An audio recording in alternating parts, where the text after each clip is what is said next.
Welcome back, everyone. Oz here, and today I've got some r/am I the asshole for you all. As per usual, I'll be reading the post, giving you my thoughts and opinions, and I hope you do the same down in the comments below. And without further ado, let's jump right into it.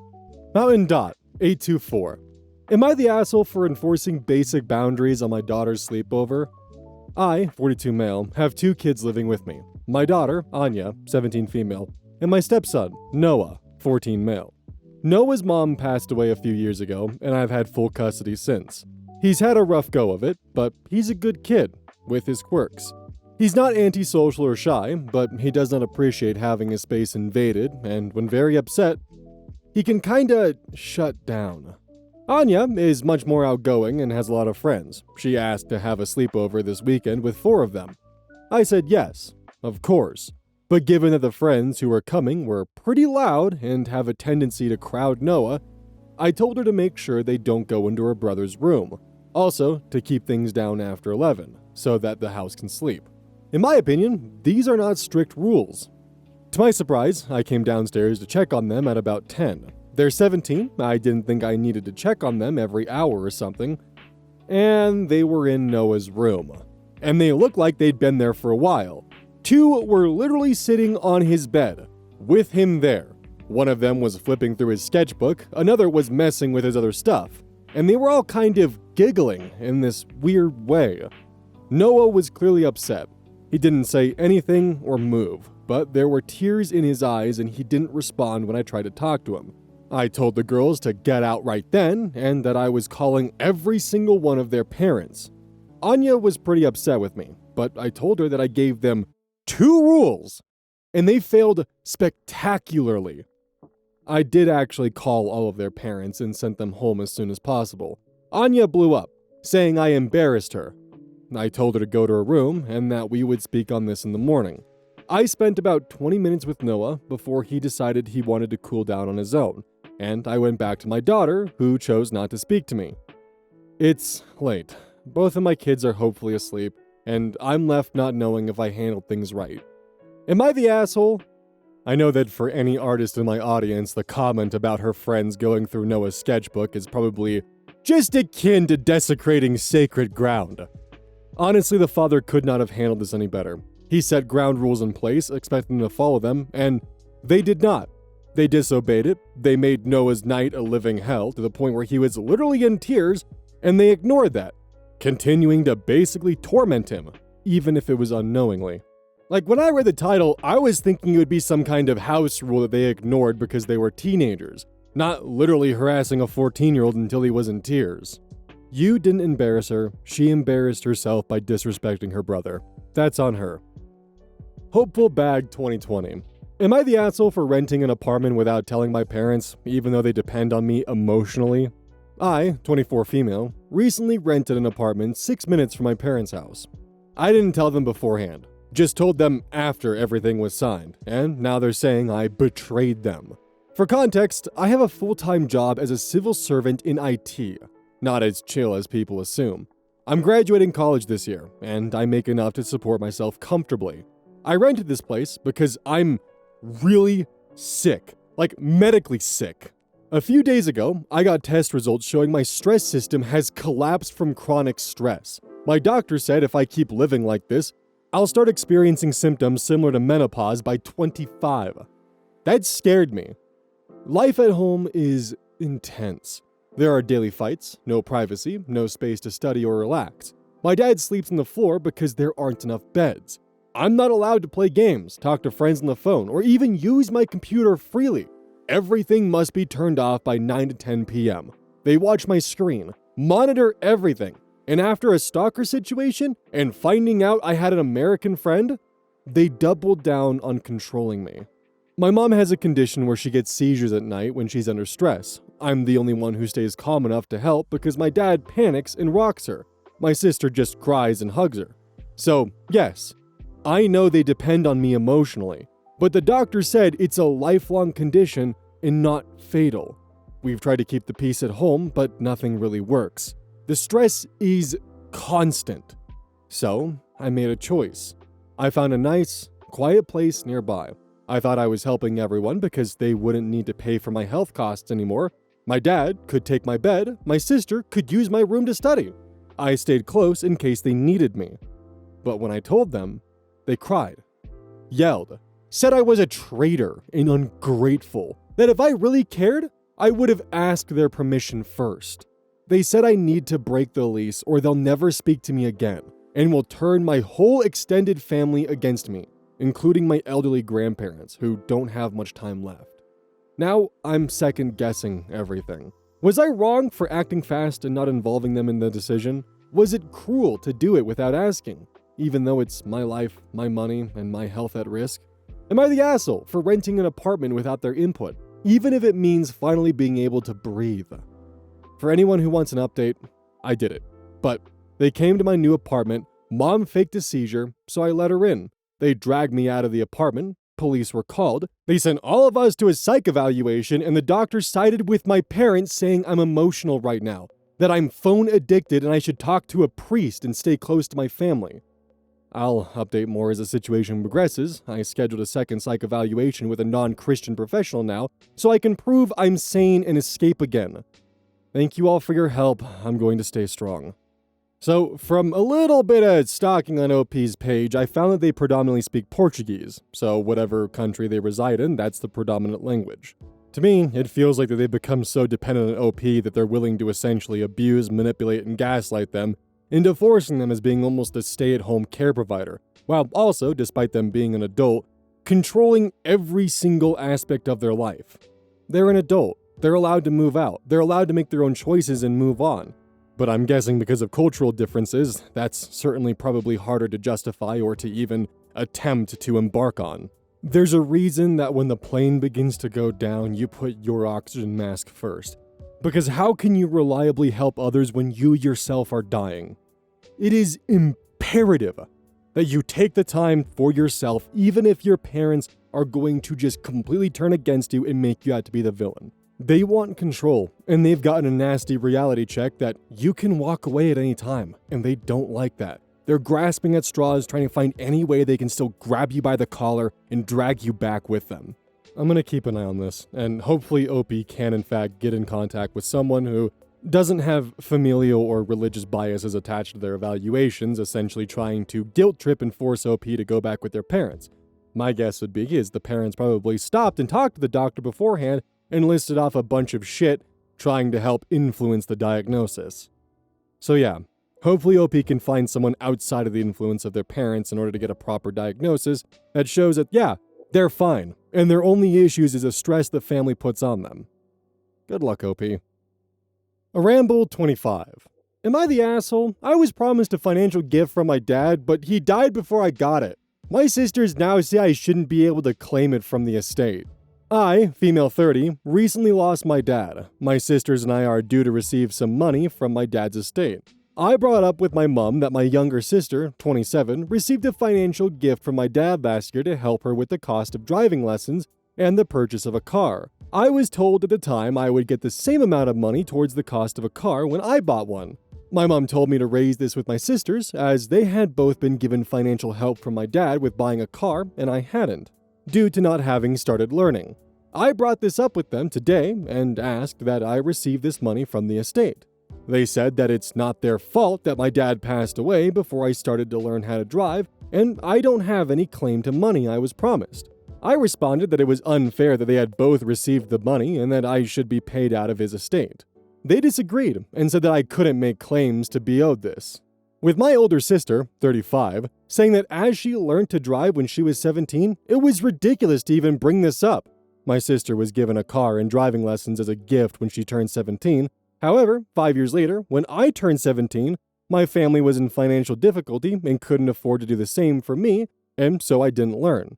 I then went off to university, moved abroad, moved back to the UK, living in a big city, and always used public transport so driving wasn't a priority. As I get older, I want to learn for when I have kids, hopefully in the next 5 years.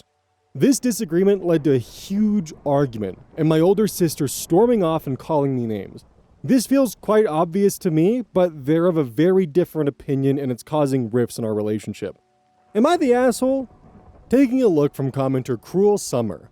As my parents' estate executor, I legally cannot honor promises like that when distributing estate funds. My hands are tied by the directives they leave behind, and I am legally obligated to follow them. I don't have a choice. I have a duty.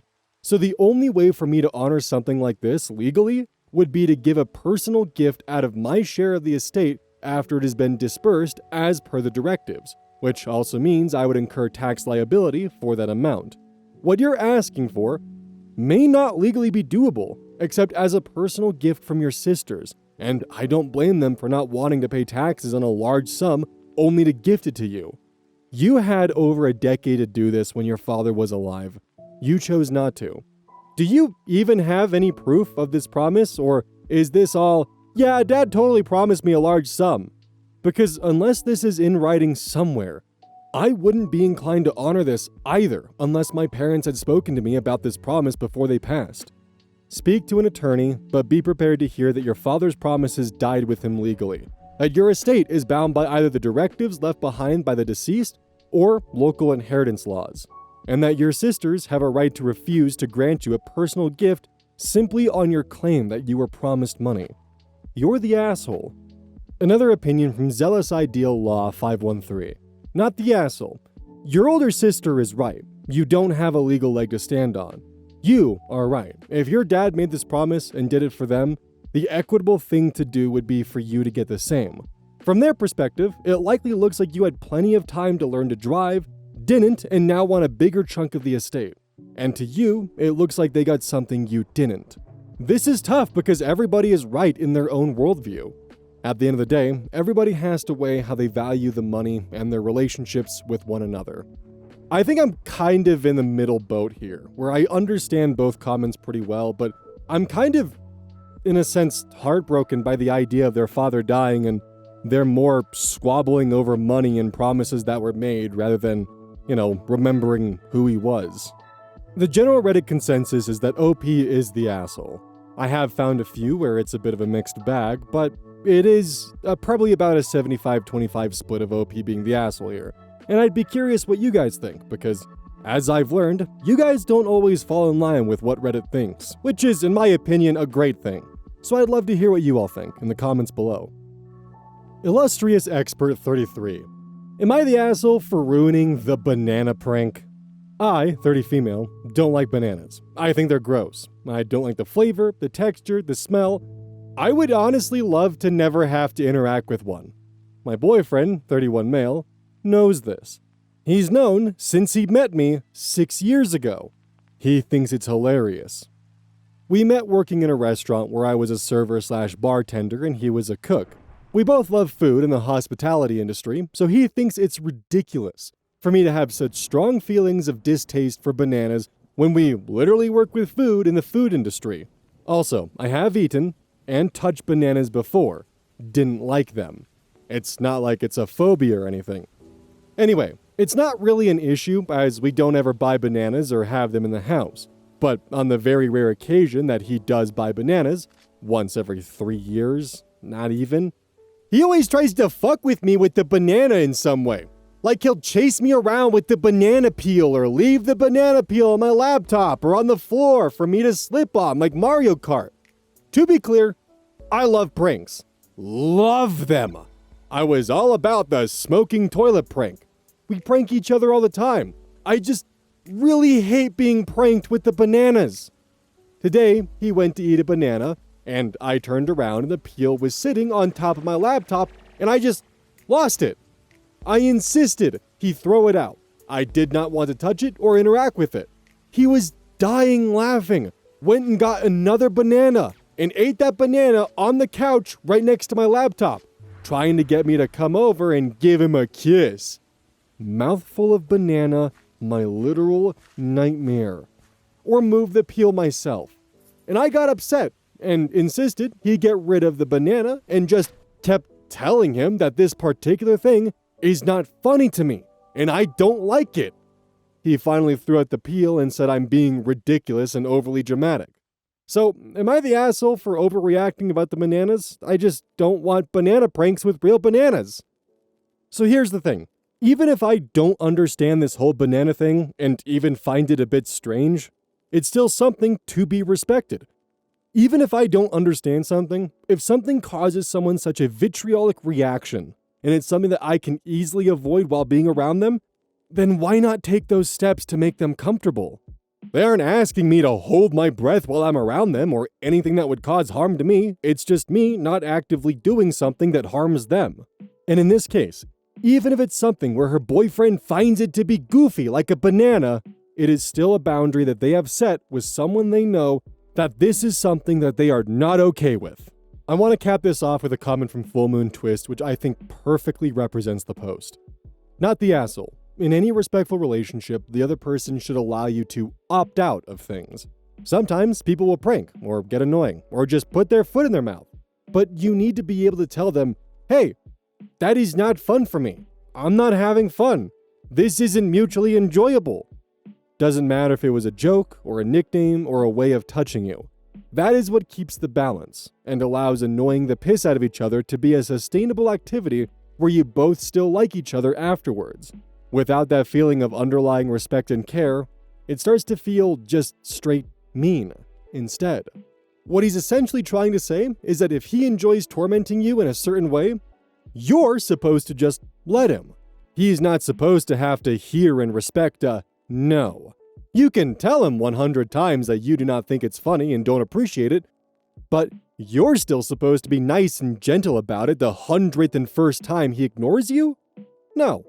You start gentle, and if someone does not take the hint, it's understandable to keep ratcheting up the consequences until they respect your boundary. Necessary, even, if you don't want to be miserable. Hopefully he gets his head on straight after a bit, because I don't really trust people whose ego cannot handle being told no. No Annual 6292. Am I the asshole for not giving my roommate a cut of the money from selling a table? Really don't know if I'm in the wrong here or not. Roommate was walking to work and saw a nice table left out on the side of the road for free, but he didn't have time to grab it before going to work. He texted me about it, and me and my girlfriend went and carried it home. It was only about 2 blocks away, but moving it took about 40 minutes and it was heavy. We had to move the table in 2 parts, and there was also 4 matching chairs that came with it. When the roommate texted me, he didn't ask me to get it for him, just said that it was a shame he couldn't take it and that it looked cool. I told him that I was going to go grab it for myself, and he didn't seem upset by me sniping him or anything like that. It was too big for our space, so I moved it to our storage area. I managed to fix it up slightly and sell it for a few $100s. Maybe I'm the asshole for selling furniture I got for free, but I could really use the money and invested a small amount of money into refurbishing the table by touching up some of the dings, and the ethics of selling that table isn't what my question is about for this post. I told my roommate I sold it and how much I sold it for. He asked me for his cut, and I thought he was joking, but apparently he wasn't. He's now upset with me for not wanting to split the money with him and only giving half to my girlfriend for helping me move it. He says I wouldn't have known about it if he hadn't told me about it. And he wanted to grab it himself, but he didn't help transport it. And I was the one who refurbished the table, made the online listing, and facilitated handoff to the buyer. I don't feel like I'm the asshole here, but he seems pissed at me. Particular case 80 comments. You're the asshole. I don't think he deserves half or anything, but you either should have kept that info to yourself or anticipated giving him a finder's fee. He's right that you wouldn't have known about it if he hadn't told you. Padfoot211 comments. Everyone sucks here. Come on. It's full dick mode to go, I sold that table you found and wanted. Look how much I got for it.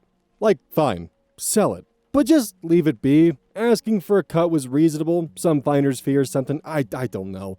Full disclosure, I think paying him a bit would have been the right thing to do. But if I wasn't gonna pay him, I'd have kept my mouth shut and never let him find out. Now, you went on and bragged about it. So of course he's pissed and being a bit over the top. Beth Sophia. Max 10% finder's fee would have been appropriate here.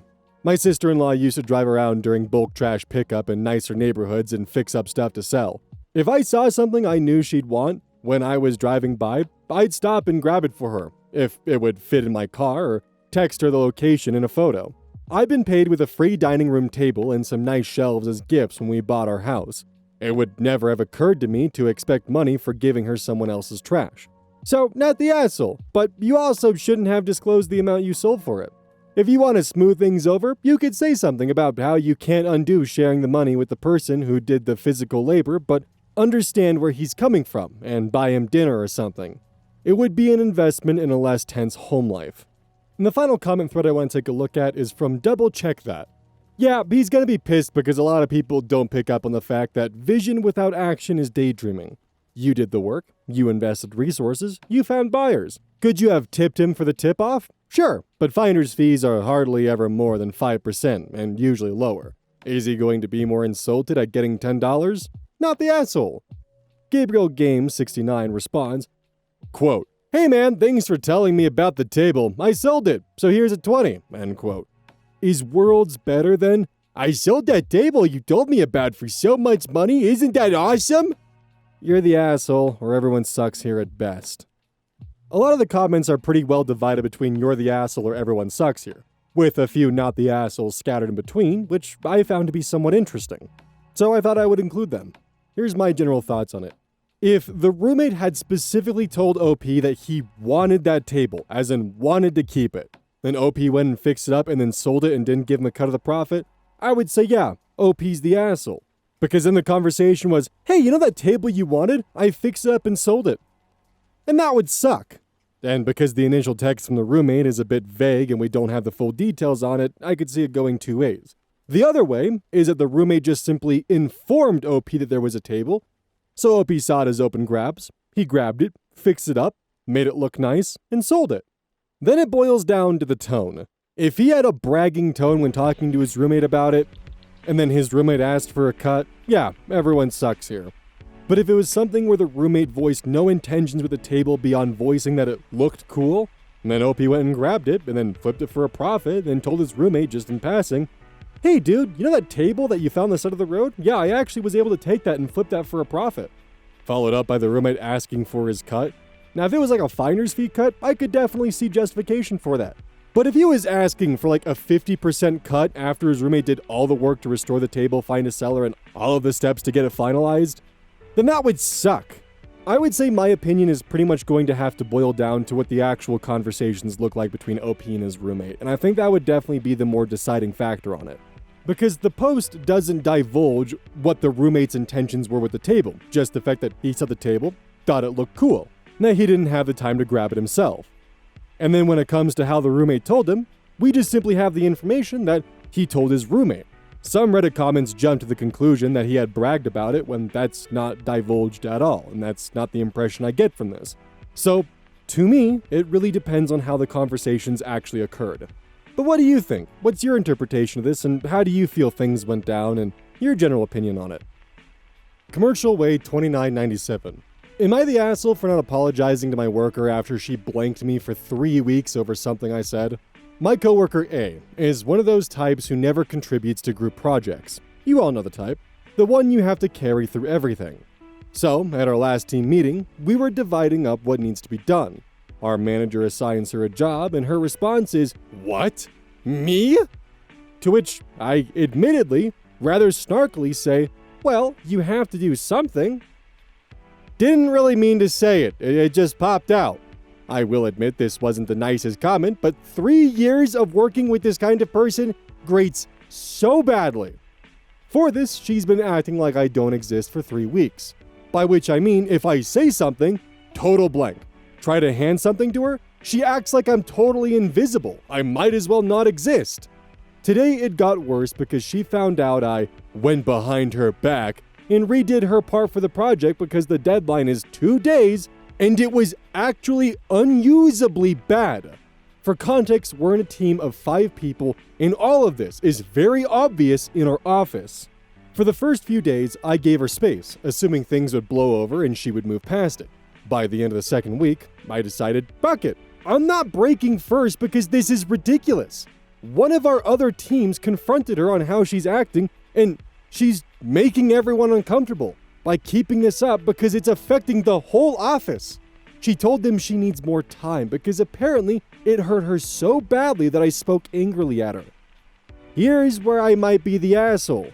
Had she decided to approach me about it, I likely would have apologized. But I've made no attempt to do so to her since I found this behavior completely insane. I've had many instances of being annoyed by her or someone else in our office, and I've been either able to talk my way through them or just move on from it and get over it. And so I throw myself upon the judgment of the court. Am I the asshole? Editing to add, manager saw her work, 5-minute ChatGPT style, and reassigned it to me, which is why I ended up doing it. JGGI comments, if her doing this is getting in the way of work, then just go to HR. Don't bring any feelings in, just facts. It's taking us longer to meet deadlines because she won't collaborate with me. It's creating a hostile work environment for others who are uncomfortable with how she is acting. And do not help her or redo any of her parts. Let her fail, and when the boss complains, you can simply say that she is refusing to interact with you and does not accept any help. As an additional Oz note, please make sure you get a paper trail if this is the route you go. Another comment with an additional comment below it that I think is also good information. Alarming Energy, 3059. While you are not the asshole, please be careful. HR generally tries to bully whoever backs down easily. Cartoon First 5298 comments, this is a prime example of how everyone is losing the plot. My coworker A is one of those types who never contributes to group projects. You all know the type, the one you have to carry through everything. It is in no way, shape, or form okay for one member of a team to literally do nothing on a consistent basis and just drift along, letting everyone else carry them. If it's in school, they deserve a 0 because that's the grade they earned. If it's at work, they deserve 0 pay because that's what they earned. Telling someone who literally does nothing that they have to do something is not asshole territory, even if they use a snarky tone, because what they deserve is to be reported to their professor or HR. This woman has chosen to distract everyone from the real issue by acting butthurt, hoping that will teach them not to expect anything from her in the future. She wants everyone to go back to the status quo, which was her getting a free ride off of the backs of others. Don't forget, this is brought to you by GamerSups. Use code ODDS at checkout. It's basically a caffeine powder that you put in your water, and I actually really like it. I use this on a daily basis. Don't forget that every purchase you make using code ODDS directly supports the channel. And if you want a personal recommendation from me, I would either recommend the Soda Pressing Pear or Dragon Fruit Punch. Those two are currently my favorite flavors. And as a note, once we sell a certain amount of stuff, I get my own flavor and my own cup, and you all know I'm gonna choose some degenerate shit that's gonna make their PR team squirm. My goal is to make them regret partnering with me. So please, use code ODDS at checkout to make my dream come true of making a PR team squirm.